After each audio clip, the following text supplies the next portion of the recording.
Okay, hello everyone. I know everybody's still taking a few seconds to find their seats, so we'll just move along. So everyone, my name is John Mills. I'm a research scientist with the Coleridge Initiative. Welcome to our session on the Democratizing Our Data Challenge. Just to kind of blend themes from the previous session, we heard a lot about the importance of cooperation, those use cases, and focusing on efforts that are leading to replicability and how to lead to replicability and scaling while also not just recreating the wheel. I think that's a great segue into this presentation because that is what our Democratizing Our Data Challenge teams are working on. So what is the Democratizing Our Data Challenge? The goal of this project is to fund teams that are leveraging government administrative data to answer questions that are of fundamental interest to the states. Our teams are working to develop and scale data products that can benefit states through the use of their own data. And this effort is funded by the Ascendium, Gates Foundation, Overdeck, and Walton Family Foundations. They are putting this money towards these team efforts, and it's some really exciting stuff. So what I'm going to be talking about today, or what you're going to get in this session, is an overview of the challenge. And then I'm going to hand it off to three of our round one teams that are here to talk about the work that they've been doing in the last year. We have the Eastern States Longitudinal Data Collaborative, which is a partnership between New Jersey, Virginia, and Rhode Island that is working to expand the KY Stats multi-state post-secondary report card. We have the Wisconsin Department of Workforce Development here, which is enhancing the unemployment to reemployment dashboard. And then we have the Indiana Credential Transparency Project, which is working to build an app that can help dislocated workers and transitioning workers to learn more about the high demand career pathways in their area. And we'll also open up to questions.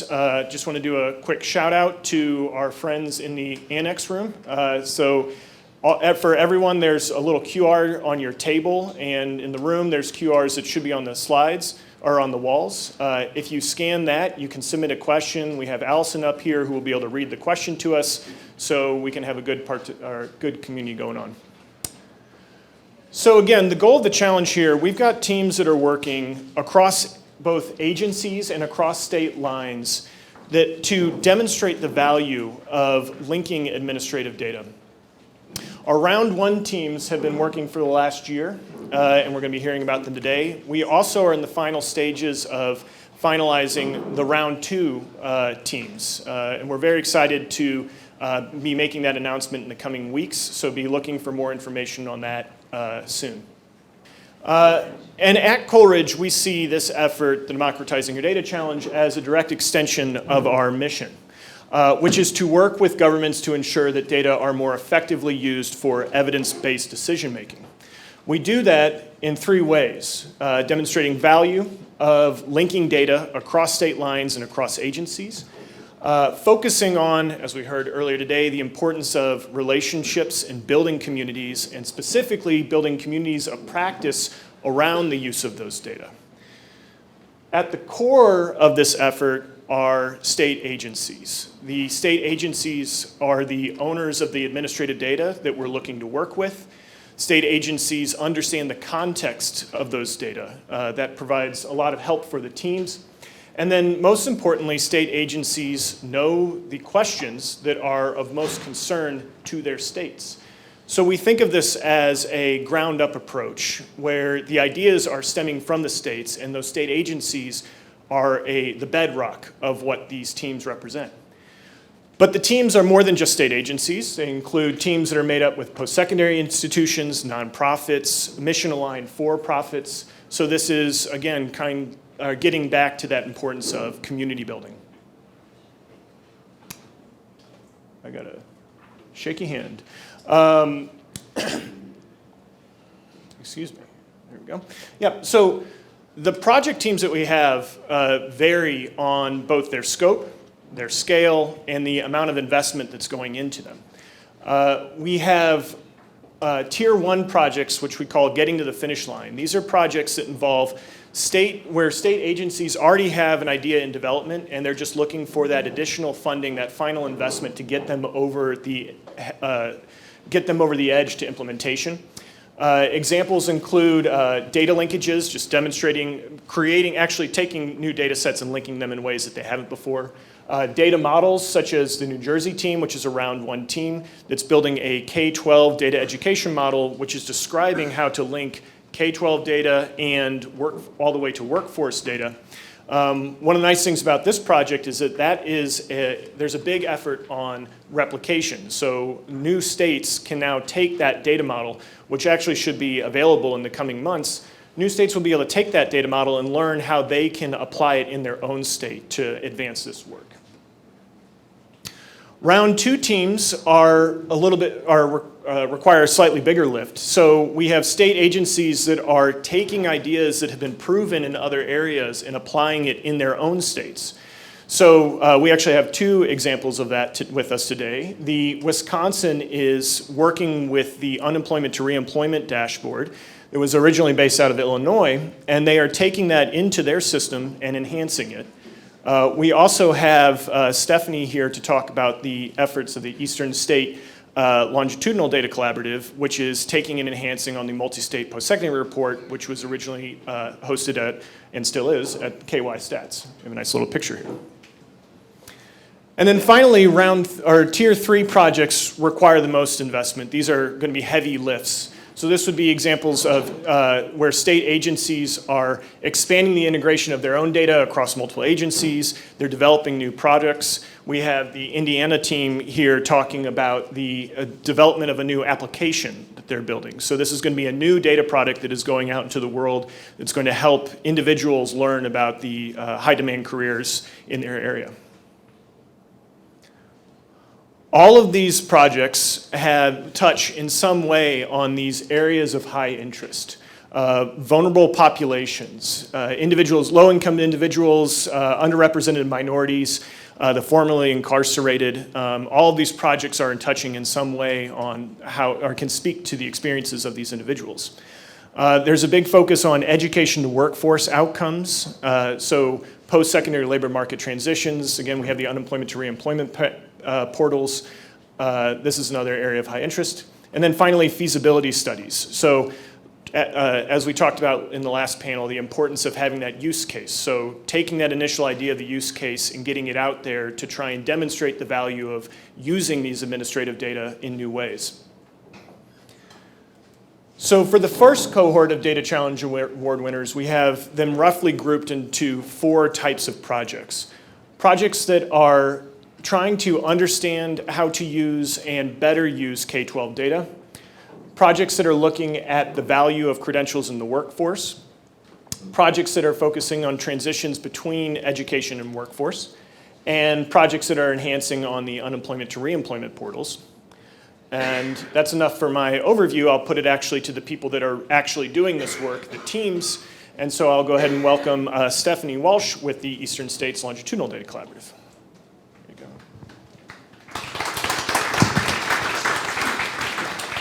All right, thank you. Okay, so because this wasn't our idea, I want to focus a little bit more on how this is allowing us to build the collaborative effort of the Eastern States.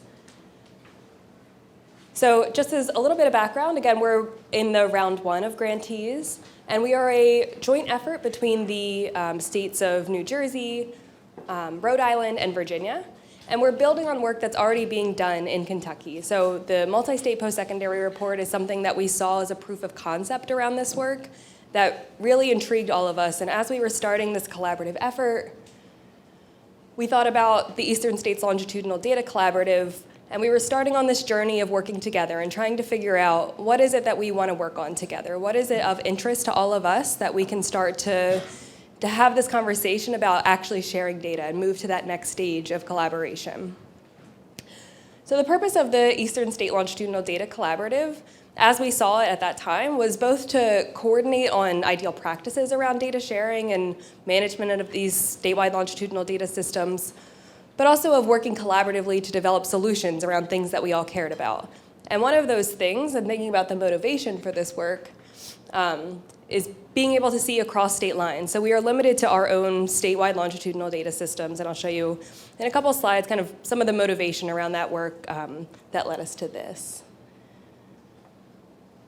So again, we started our multi-state collaborative efforts a couple years ago when we were starting to think about what is it that we all care about. So we all are interested in working together in some way. We're all interested in maybe having the conversation about the future potential of data sharing. So having that conversation and then actually having a pilot project that we saw with the multi-state post-secondary report was really important to us.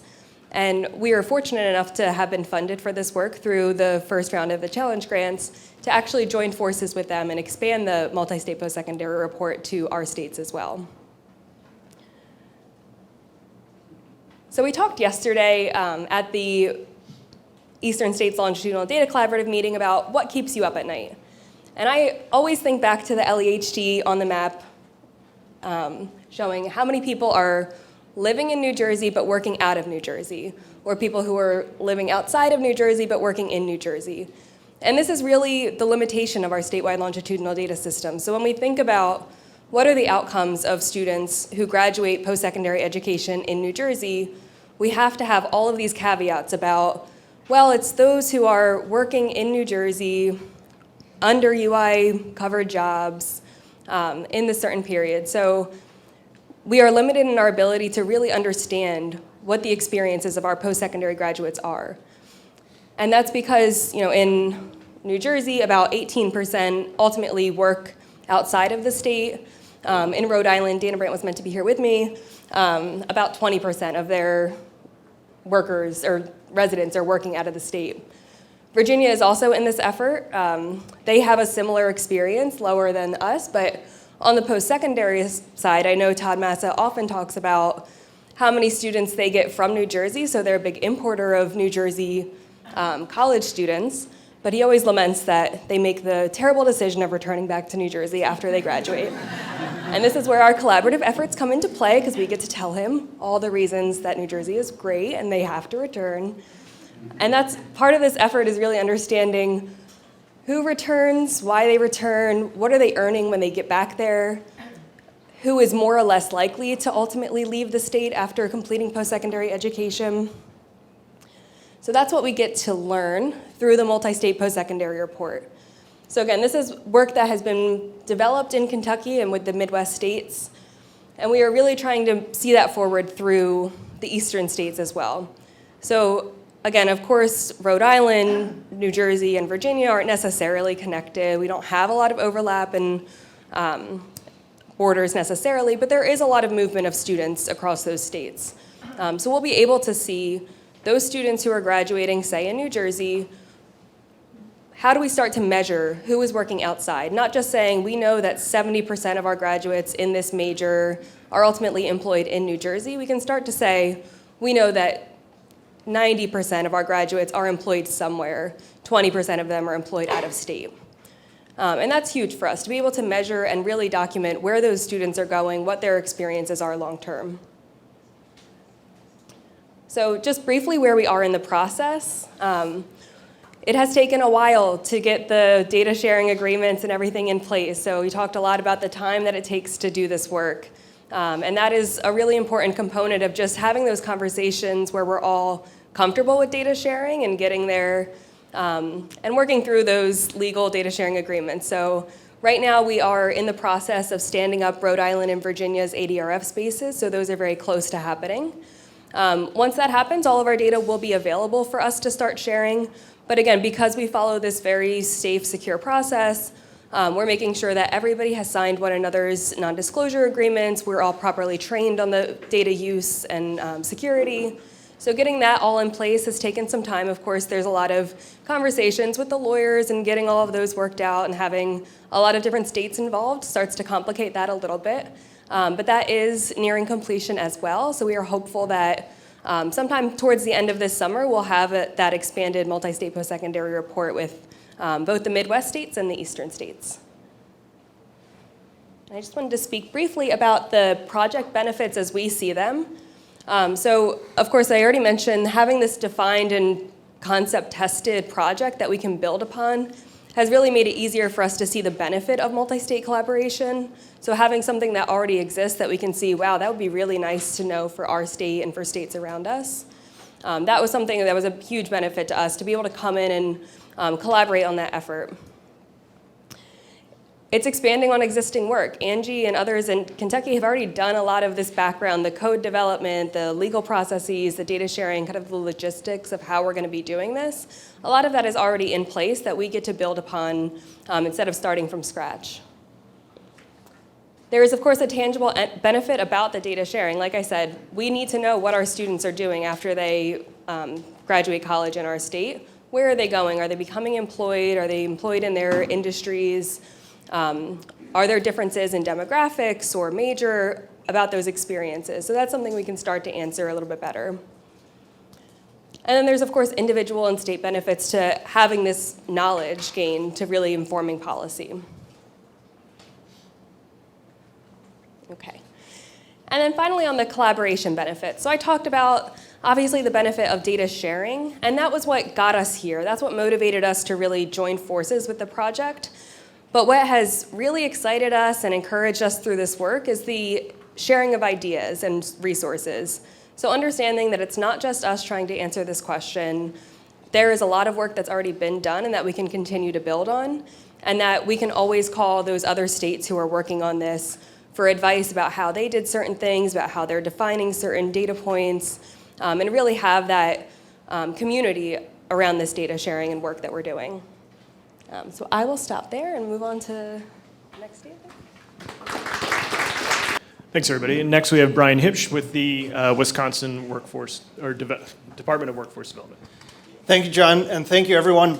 It is my pleasure to talk to you all today about the Wisconsin Department of Workforce Development's Democratizing Our Data Challenge proposal and our project that is underway.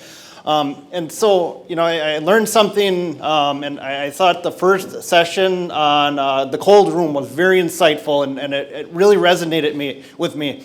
In Wisconsin, we have a very cold room, like Lambeau Field frozen tundra cold, Aaron Rodgers darkness retreat cold. That's just kind of how I felt with a number of other staff members, such as, and you may have heard of them, Amy Yonke and Dr. Ellie Hartman, who we've been working on this for years.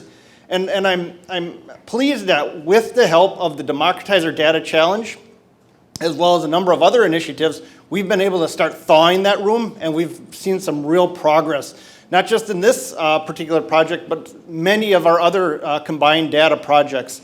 So today I just have three big things. I want to first talk to you what is the proposal and what is it is that we're doing in the Democratize Our Data Challenge.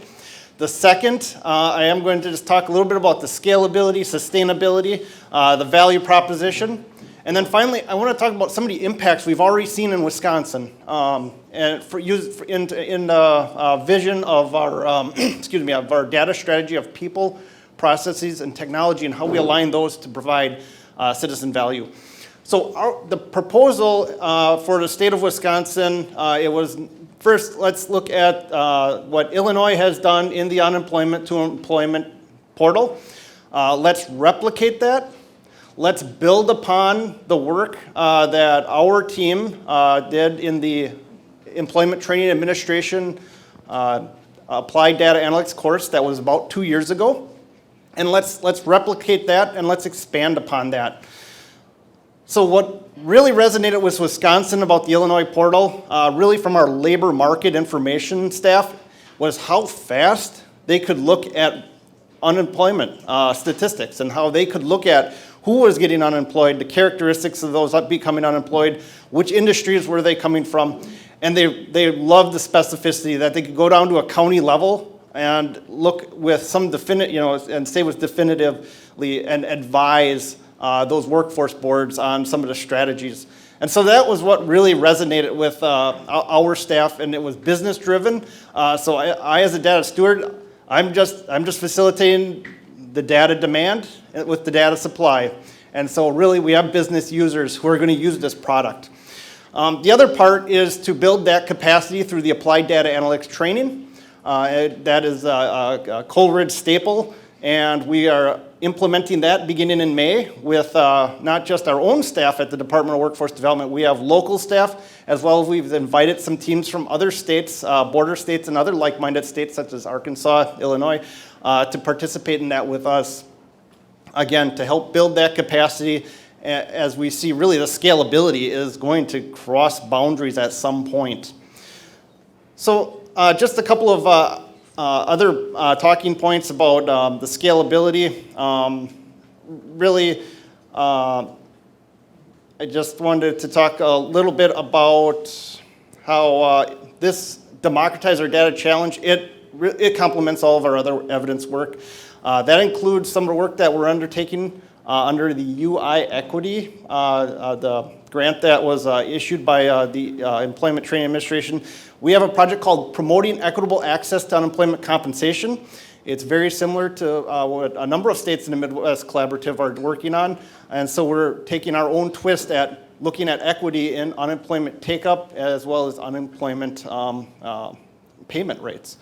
We're looking to sustain and enhance our practice of evidence building in general across our entire department, as well as continuing to move the needle on data management and data governance, which we did remarkable things under Workforce Data Quality Initiative grant that we recently completed. And so the challenge provides the tools, training, and the opportunity to work on those relevant problems and to get that insight from those who are working on the problems firsthand. And we're inviting some of those local partners as well as our policy people to work with that data.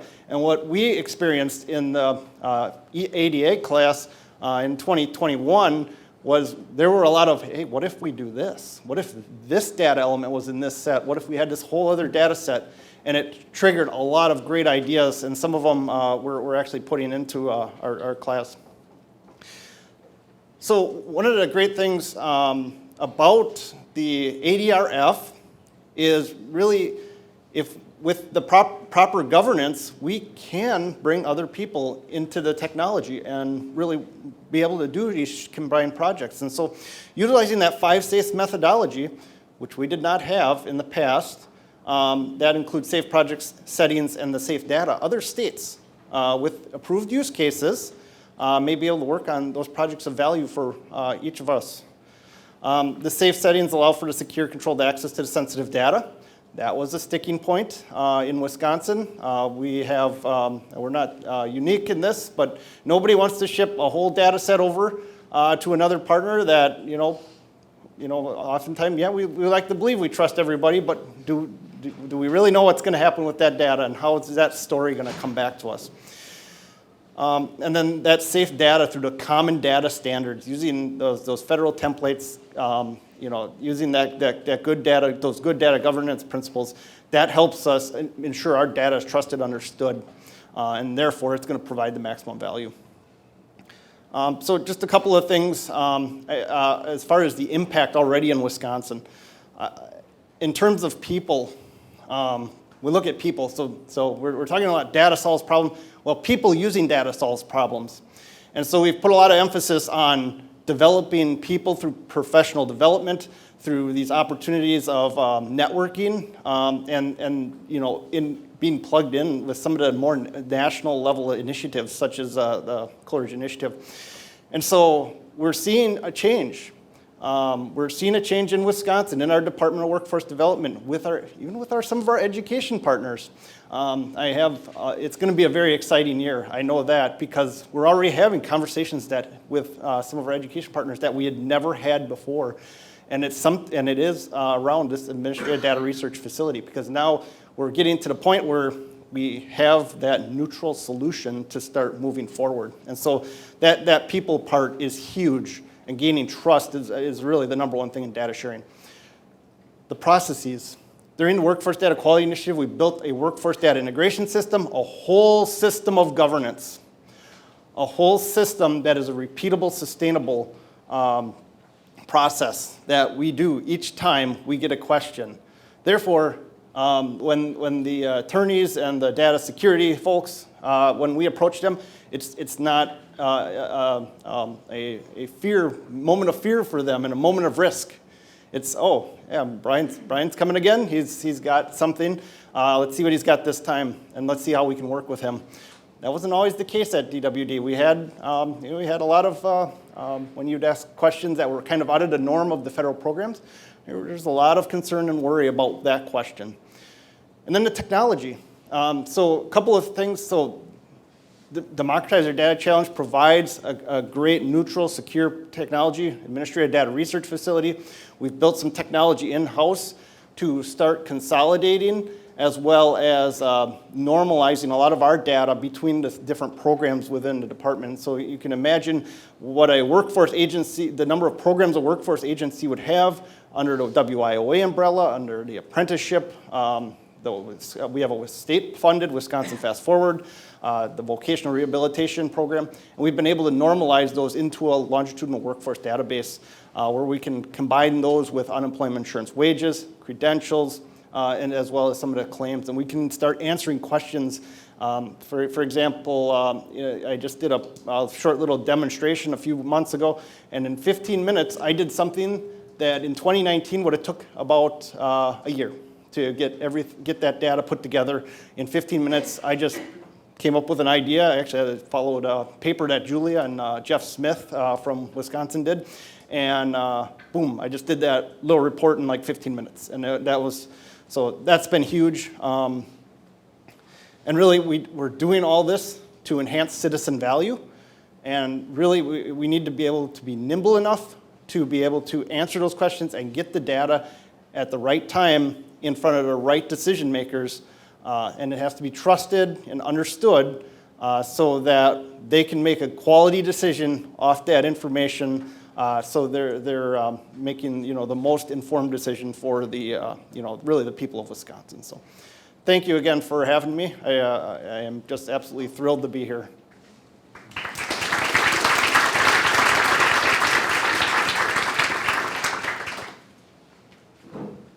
Yes, thank you, Brian. And next we have the Indiana Transparency Credential, or Credential Transparency Project.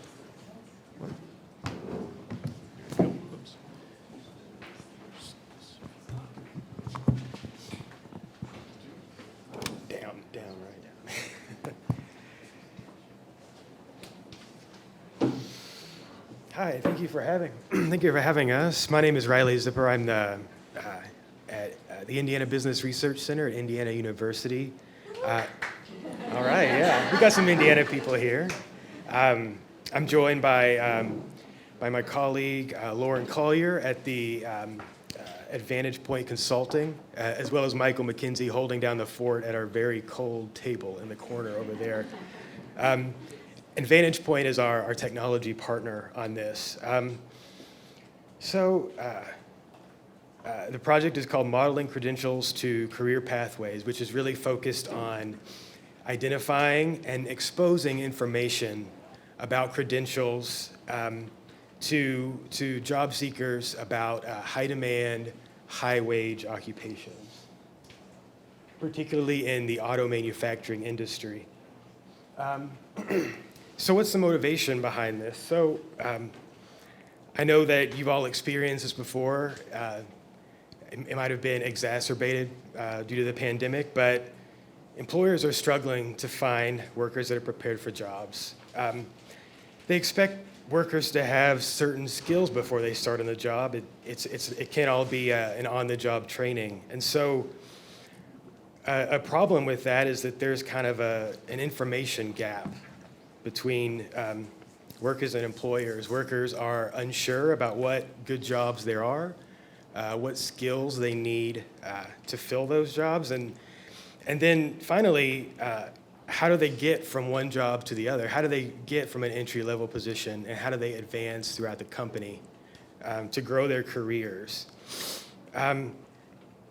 Employers might often refer to this as a labor shortage. I know we've all heard this term thrown about quite a bit in the last few years, but I think we're taking the angle that it's not necessarily a labor shortage, it's a shortage of, or maybe a gap in skills and knowledge. And so, the difficulty in identifying the training programs that you need is that there's so many credentials. I think there was a report that from the Credential engine that there was over 1 million separate credentials.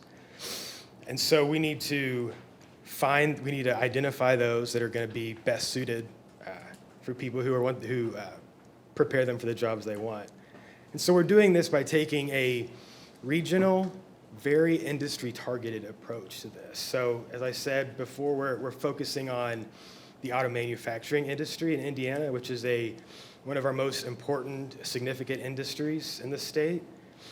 And we're taking this approach to match workers with training programs and careers in high need and high wage fields.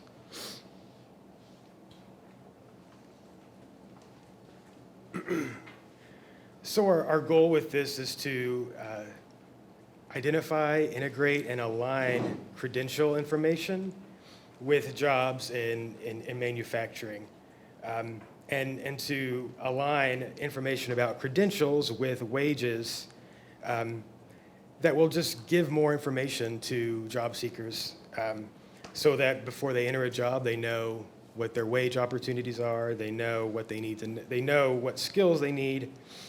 And so we're starting this process with connecting and evaluating very specific industry-aligned credentials and credential providers. And this is important because in Indiana alone, there are at least 100 credentials that are at least loosely aligned with auto manufacturing in some way. And so it's difficult for worker learners that are interested in the field to sift through all these options. So we and our partners at the Indiana Commission for Higher Education, the Indiana Department of Workforce Development, and the Credential Registry are kind of doing the grunt work of finding these credentials and really importantly vetting them with employers so we can ensure that the credentials that we've actually identified as being important for auto manufacturing are actually industry recognized, and that there are credentials that are important for the industry and as they hire people. So another challenge is identifying careers that are going to give workers the wage opportunities. And then the credentials that best prepare worker learners for these jobs. And then finally, the career pathways beyond credentials once someone already has a credential that lead workers to better jobs in the field. And so we're doing this by enhancing, augmenting our technology partner Vantage Point's existing return on college tool into return on credential, so that we can show people information about the costs, the benefits, the return on investment of not just college degrees, but also these 2-year certificate programs that lead to good high-paying careers.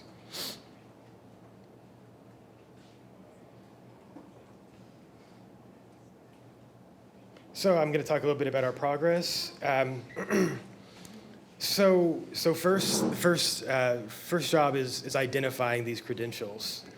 As I said before, we're really focusing on those that can be completed in 2 years or less, that are at least loosely aligned with auto manufacturing.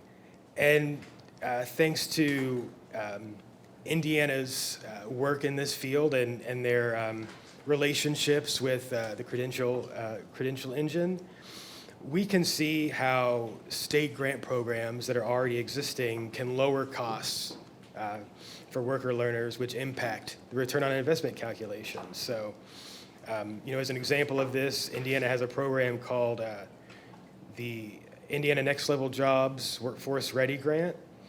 And so many of the jobs that we're looking at in the auto manufacturing industry are part of this grant program. So we want to kind of connect the dots for worker learners so that they know the types of programs that are available to assist them to get the training that they need. So kind of the next part of that is building relationships with employers in the industry. something that we've talked about a lot already this morning. We need to have a value proposition both for us as researchers, as people who are trying to get this information out there, but also provide value for the employers so that they have the incentive to work with us. So we began talking with prominent employers about the kind of jobs that are high need for them and then also high turnover, and how we can help fill these jobs with qualified people. And early on, we identified a major challenge, and that has to do with how do we speak the same language with employers? When employers write a job description, they aren't thinking of SOC codes. They aren't thinking of what the occupation title, what the code of this is in a statistical format. You know, they just want to fill the job, and so it can be a little bit difficult. It can be difficult to connect the dots there, and then also we need to fill the pathway for jobs that beyond entry level. You know, a lot of these jobs that employers are having a hard time filling in auto manufacturing are pretty entry level jobs, and so when someone seeking employment is looking at a job board, it's not clear to them what advancement opportunities there are. And so we want to fill in information gaps to show how to get from one job to the next. And so just as an example of how the language can be kind of a barrier here, this is an example of a promotion pathway from a prominent auto employer in Indiana. And as you can see, the jobs here, they don't really align with very readily with how you would classify occupations in terms of statistical uses. And so, they're also not mapped to knowledge, skills, and abilities. So, if you start as a production associate, what kind of knowledge do you need to go to the next job? And so, it's a major difficulty here. And in the next part of the presentation, we're going to kind of get into how we approach this problem.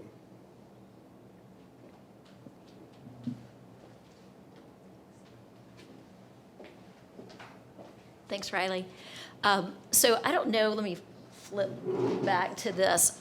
Imagine you're a first-time job seeker, or maybe you're looking to upskill, and this is the pathway put in front of you. Does anybody else want to just run screaming?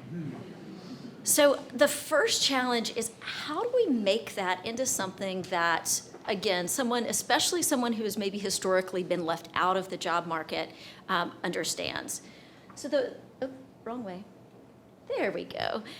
So our first challenge is to begin to put this information into both a format that is usable, but it's also customizable. So this Path Builder tool it is built to use all of the ONET data. It uses census data, it uses BLS, and it uses IPES. It is currently available at that national scale. So what we have done here, we started with, as Riley mentioned, those high-need, high-turnover jobs, and we began to shape them into pathways. So if you'll look to the far left, we've got a manufacturing apprentice. That apprentice has a very low barrier to entry. They have some high school, maybe some vocational training.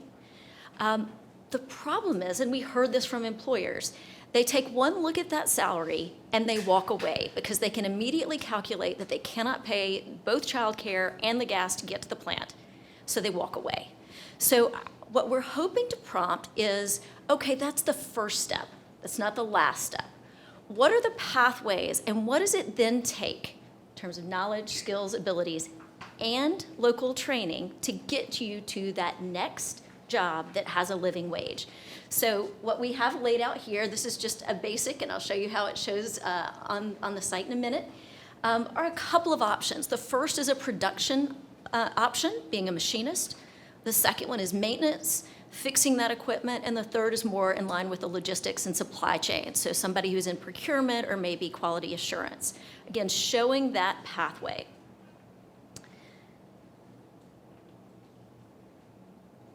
So now we get into why this is a data project.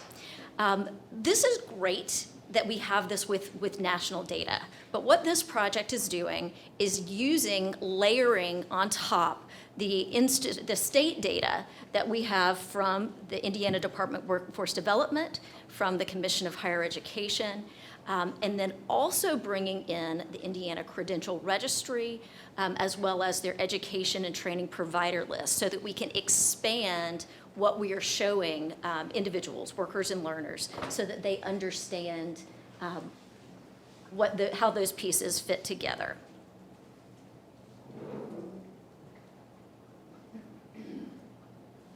Might go backwards, let's see. It's not doing anything. There we go. So a couple of considerations that we are aware of. First and foremost, we have a number of questions, as I'm sure most of you do in your states. Things like, how do these credentials stack? We want to know how they fit in the context of the work experience as well. So it may not just be that a credential is the gateway to that next job, but it is in the context of broader experience. So we're looking at that association as well. We also, that third point is important as well, is that where is the value? If we have credentials that are providing similar knowledge, skills, and abilities, and even similar wage payoffs in terms of the jobs that people can leverage them into, are some more expensive than others, right? Especially when we think about that those are typically funded through taxpayer initiatives and financial aid programs. We also have some concerns. There are a lot of question marks here. We, like all of you, are very interested in where wage premiums are not providing equal access or success. So we are interested in that. We do have some questions about whether the data we have will really be representative and allow us to kind of splice that out by those populations. One of our big challenges, and we're moving into this now, is how to align this non-standardized data, right? So we're moving into complexities from iPads, where everything is very standardized, to different timelines, different cost structures, different funding mechanisms. So how to make all of that work. Let's see here.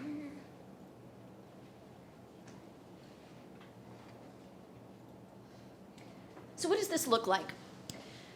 So we are going to be integrating two current tools with this extended functionality onto the Indiana Career Explorers platform. Indiana launched this platform last fall with their Work One job centers, so that job seekers are supported by career coaches as they come in looking for employment.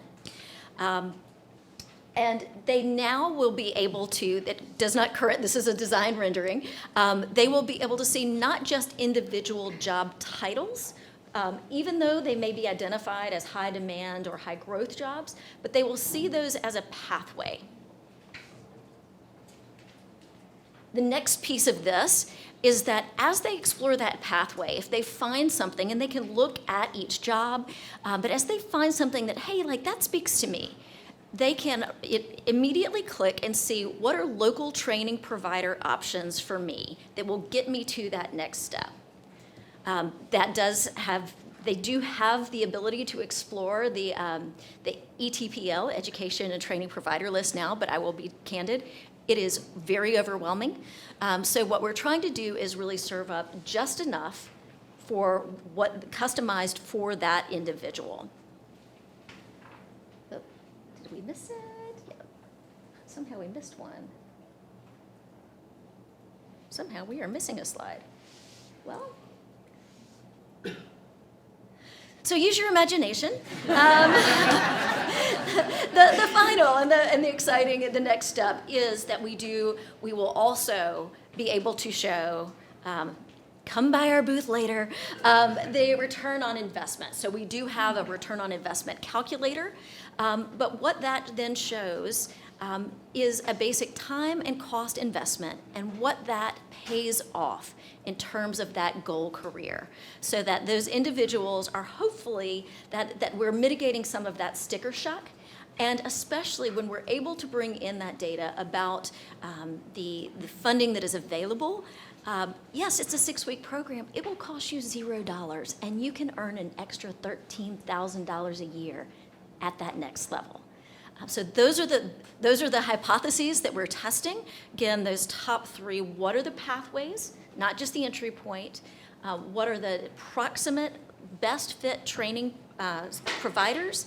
And then what is the cost and the payoff, the ROI of moving into those opportunities? With that, I'll close. Thanks.